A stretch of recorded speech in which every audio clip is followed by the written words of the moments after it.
Bismillahirrahmanirrahim. Assalamualaikum warahmatullahi wabarakatuh. Perkenalkan, nama saya Emrizal Dika Putra dengan NIM C1C020034. Di sini saya akan mempresentasikan materi metodologi penelitian dengan judul latar belakang permasalahan dalam penelitian, yang mana mata kuliah ini diampu oleh Bapak Wirmi Eka Putra. Baiklah, langsung saja kita masuk ke materi kita. Eh, Penulisan suatu karya tulis ilmiah, baik itu skripsi, tesis, maupun disertasi, maka tidak luput dengan namanya penelitian ilmiah.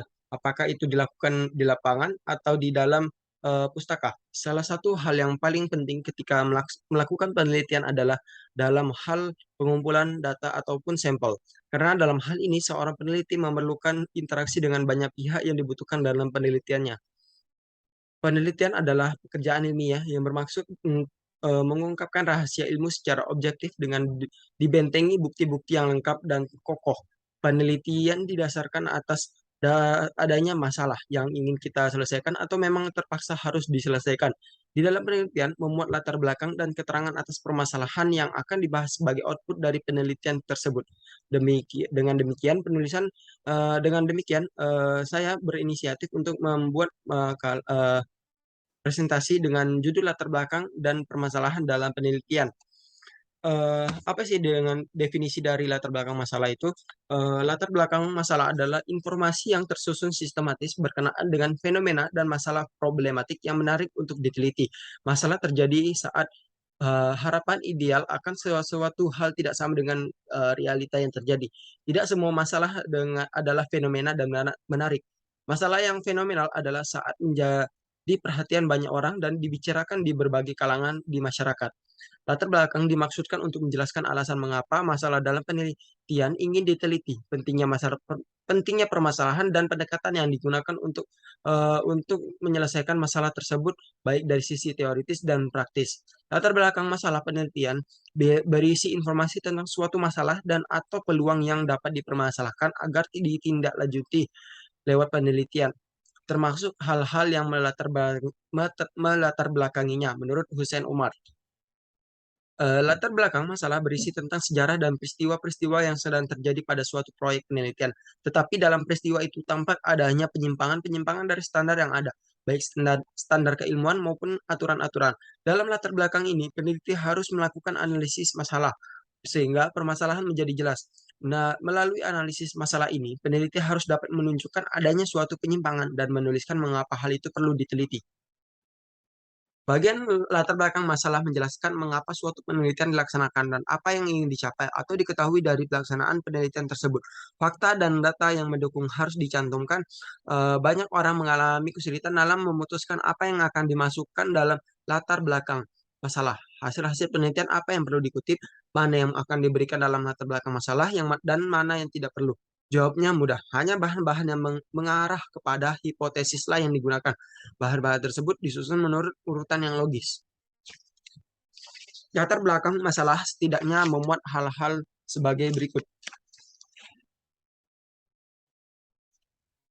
Faktor-faktor yang pertama ada faktor-faktor apa saja yang menjadi perhatian Anda untuk dijadikan suatu latar belakang. Itulah yang disebut dengan latar belakang faktual atau identifikasi masalah yang relevan.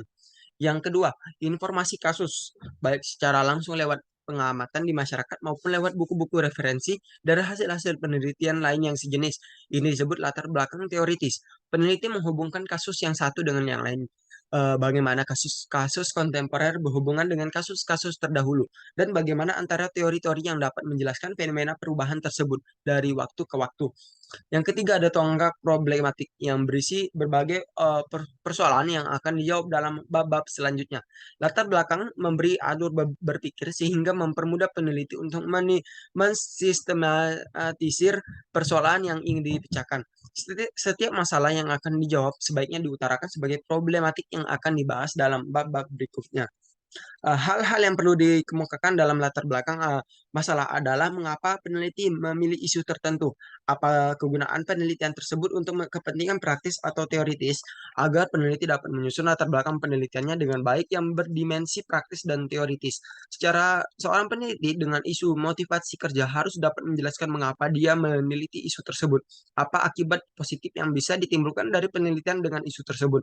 Dalam latar belakang peneliti bisa saja mencantumkan data atau pendapat-pendapat orang lain guna memperkuat alasan penelitiannya.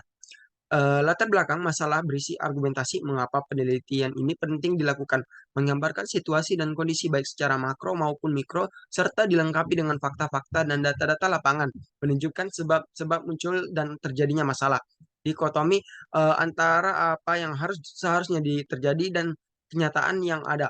Munculnya kesenjangan antara apa yang diharapkan dengan kenyataan, mengemukakan kajian teoritis dibandingkan dengan fenomena yang ada, sehingga penelitian ini menjadi menarik, memberi manfaat besar, dan memang urgen untuk dilakukan. Ada beberapa kondisi yang bisa dilakukan untuk membuat rumusan masalah, yaitu sebagai berikut. Yang pertama, ada masalah biasanya dirumuskan dalam bentuk pernyataan. Yang kedua, rumusan masalah hendaknya jelas dan padat. Ketiga, rumusan masalah berisi implikasi adanya data untuk memecahkan masalah.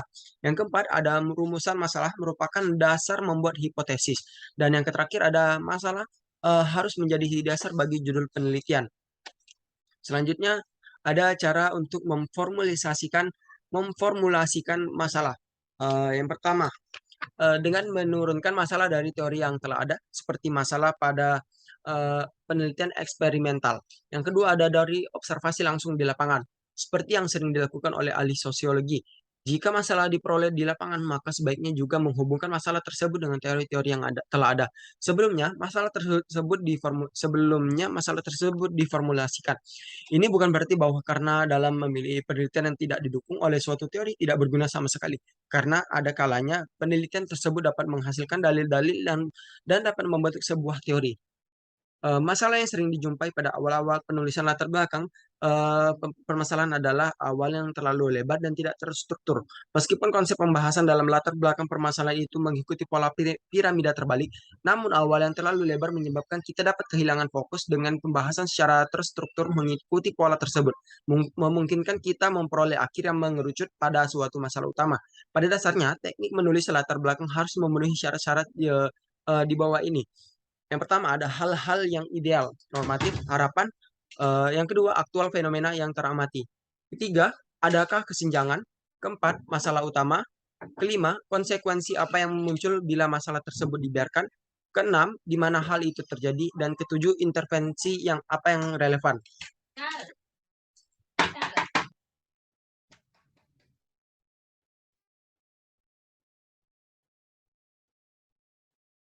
Selanjutnya ada membuat judul penelitian.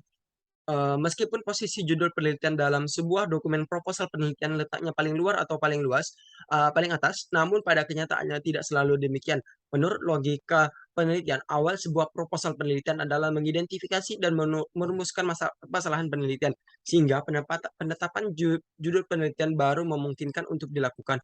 Setelah rumusan masalah penelitian itu diketahui, menetapkan judul penelitian paling tidak harus mengikuti kaidah umum sebagai berikut. Judul mencerminkan topik dan isi dari penelitian. Oleh karena itu, judul penelitian bukan harga mati. Selama proses penyusunan proposal atau proses penelitian berlangsung, sangatlah mungkin terjadi perubahan redaksional pada judul.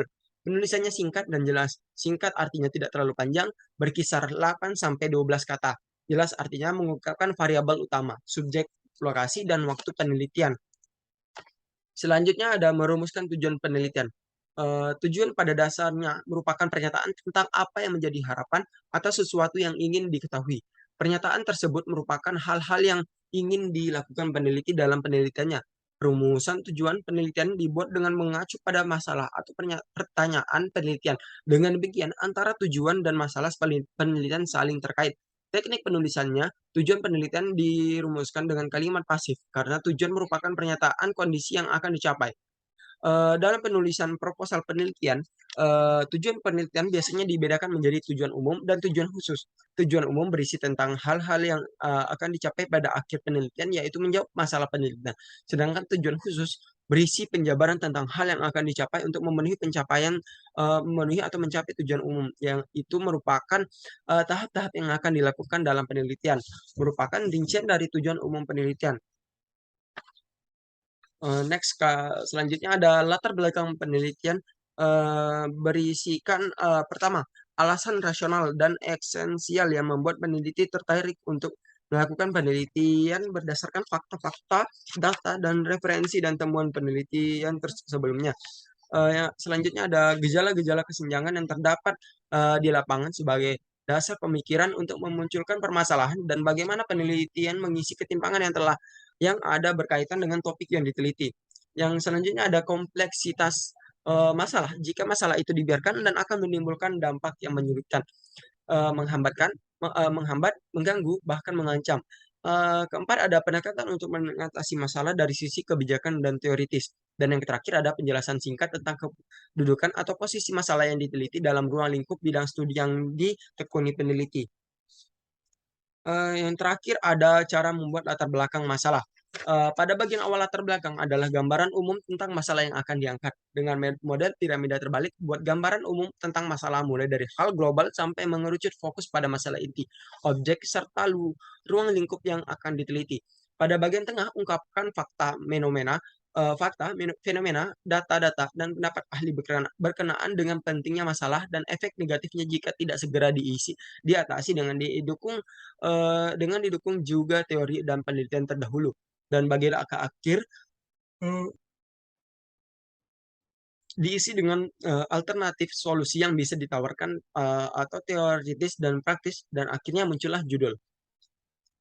Baiklah, mungkin itu saja yang dapat saya sampaikan. Saya akhiri. Wabillahi taufiq wal hidayah. Wassalamualaikum warahmatullahi wabarakatuh.